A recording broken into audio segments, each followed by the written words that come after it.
that's it's more about thinking about curriculum design and how mind mapping software like Popplet can help us with that. So that's kind of be more what we look at today. But curriculum design sounds like it's a complicated or this big thing, and it can be overwhelming. It can feel a little bit, like you can't conceptualize everything all at once, which is why something like a mind mapping software can help with that. So let's talk a little bit about what to expect today. At the end of this session, this is what I expect, the qualities I hope you leave with, and I'm using those words intentionally, that you'll think about using mind mapping as a tool for backward design. You'll be able to ask some of the big questions that curriculum designers or people who are putting together programs or any sort of learning experience ask, and kind of think about designing with the big picture in mind. So that's kind of what our qualities or a student leaving this class would be leaving with. So in my mind, a lot of times we talk about backward design and we start with the learning objectives, right? But I like to go one step up, even bigger, and imagine that somebody leaving my blank, a class, a program, a lesson, a workshop, or even a major, I ask this question: what do I want them to look like, or to be able to do, or to know? What qualities will a successful student possess after they've gone through this sort of program? So it's bigger than learning objectives, but those qualities inform what our learning objectives are going to be. So here's where I'm actually going to get out of this because I want to type, because we're going to do this together. Okay, so today we're going to look at going through what I call my process of going from qualities down to methods, and take a look at what that looks like. And we're going to be able to do this and knock it out in maybe 5-10 minutes with some participation. And obviously we're not going to get down to the nitty-gritty, the subject matter, the content, but we'll be able to put the framework together. And then I'll show you how we transfer that over to a mind mapping software, and today's software is Popplet. So I chose something that I'm intimately familiar with because I am a teacher. I went through teacher training programs. But even and I would say that everybody in this room has teaching experience or is interested in education, but even if we hadn't, for the audience at home, if you are watching this and you're like, but I don't know what a teacher needs to know, you have had teachers. You went to school for years and years and years, had many teachers, probably including in college classrooms. So you know what qualities work for teaching and at least what worked for you. So let's start with that. Because we're teachers and because we had all experience with teachers, I left these intentionally blank because we're doing some classroom participation. If you guys were going to say, what are some qualities, big qualities a good teacher makes, a successful teacher makes, what are they? I mean, I have my ideas, but. Inspires learners to be curious. Okay.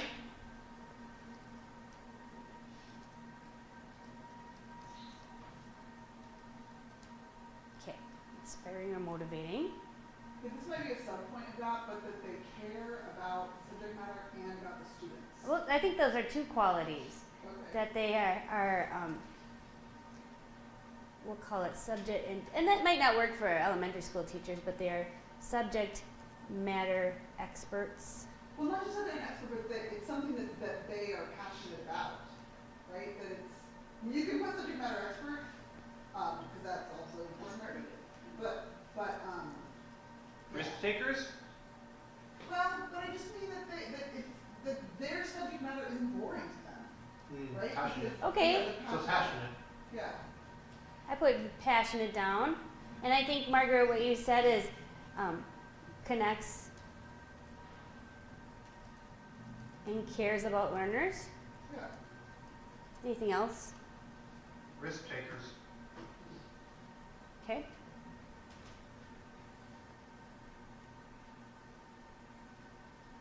Or I'm gonna Modeling risk taking. I'm gonna call that innovation, because Yeah, I was going to say, risk-taking sounds scary to me, but Yeah. Dangerous teachers. think outside the box, like think outside the box, that. So innovators or innovative, and a lot of teachers right now could disagree or agree with that statement. But for our class and for what we think is valuable and qualities we would want our teachers to have, that's what we came up with. Jan, did you want to add anything? Oh, that's good.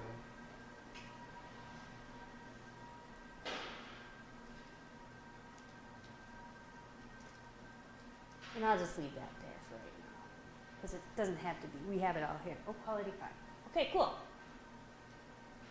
All right, so group, we're going to look at one of these qualities and break it down a little bit further. So we've got qualities as the big ideas. They don't even necessarily need to be written down as learning objectives, but maybe objectives of an entire program. But if we were going to break one of these guys down, which one would you guys want to break down? Inspiring, motivating, subject matter experts. I would call connects and cares about learners, and I would call that maybe learning experts.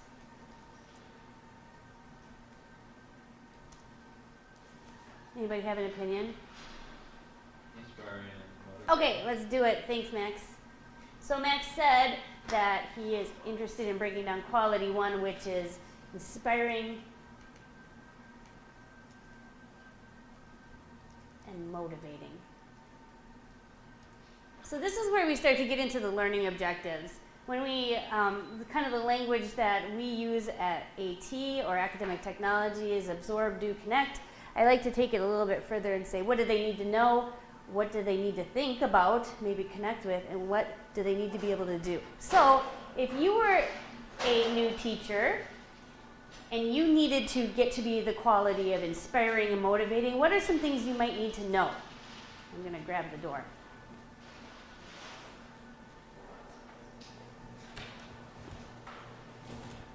I think About my students or about teaching? About teaching, both, either way. We'll just stick with one thing. Yeah. What might they need to know? Well, they certainly need to know a little bit about their audience and Yeah. the level they're at. Okay. to know what inspires their students.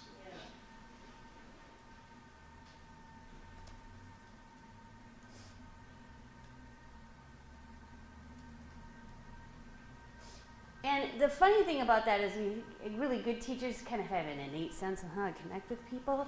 But to take it that step further, we can help people teach that. We can give articles, we can give experiences, we can break that down about what's developmentally appropriate. If we wanted our teachers to be able to think about how to be inspiring and motivating, maybe we'll call that metacognition, thinking about practice. What would we want them to be thinking about?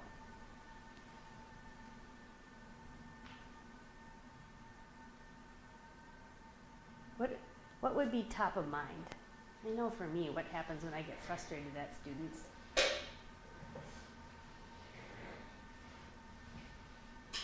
not sure if I know what you're trying to ask, what the teacher should be thinking Mhm. about that. About inspiration and motivating. What kinds of things, if you were like, I'm going to be very intentional about the way I approach trying to inspire and motivate kids. A lot of times we think that's just innate, but what are those skills that we could learn or think about? Like what? So I'm thinking maybe a little bit differently. Yeah, go ahead. For me, it would have to be, I need to get to know my students, and I need to know what does motivate them or inspire them, or what kind of learner they are. So I would want to try a couple different things and look at different options for them.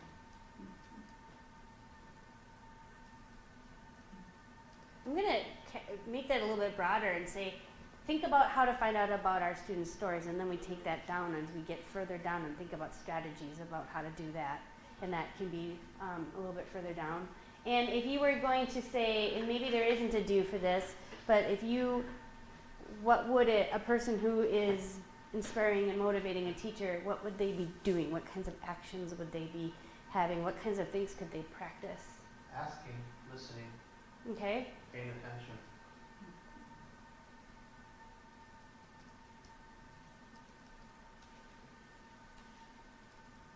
And we think about, especially in teaching, those feel like they're soft skills, and talented teachers seem to do that effortlessly.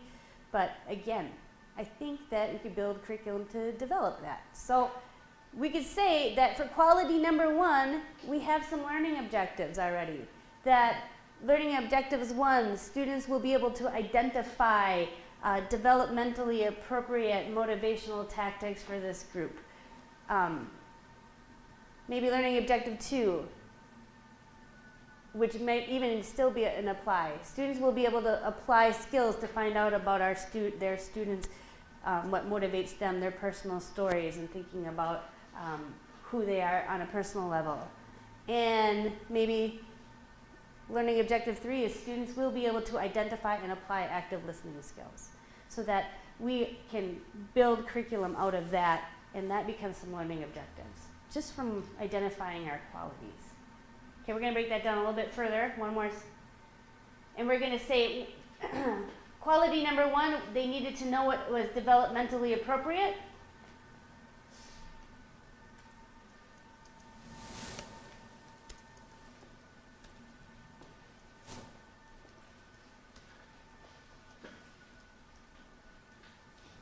I'm going to go like that because it's going to run out of space.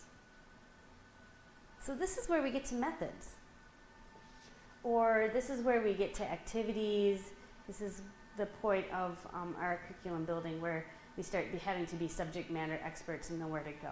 But again, for the group, because a lot of us do in this room have some teaching background, how might we teach someone, a brand new teacher, how to find out or learn about or know what developmentally appropriate motivational activities are? Show them the research, summarize and show them the research. Okay, so maybe we'll have them read some scholarly articles. You could observe a master teacher, or of this same developmental, of another teacher of students at the same developmental level. Communities of practice. Ask each other.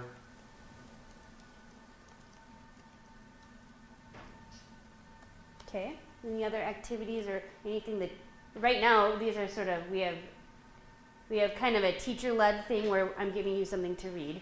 We have a kind of a student-led thing where I'm asking you to go out and observe, and that's more student active, and they're making their own meaning. Anything else? Oh, fun. Oh, that's really fun. I was going like boring and saying like you could do a lecture, some slides about what's developmentally appropriate. And maybe you would need to at the beginning for a foundation, but I love that. And I'm going to add, because I don't want to discredit lectures, I think lectures are important for and efficient for giving a broad understanding. So lecture, what are the qualities that age group? Okay, cool. So what we've done so far is we've taken a quality, we've broken it down into some learning objectives that we need to teach to get to that quality. We've talked about the kind of topics we need to get to that learning objective, and then we've got some methods here. So we've really drilled down in the last 5-10 minutes or so and mapped out a quality. Obviously, we have it all on these slides right now, and it's hard to see the big picture and how to see these might interact with other qualities. And that's where I'm going to switch over to the technology just for a minute. Popplet comes in.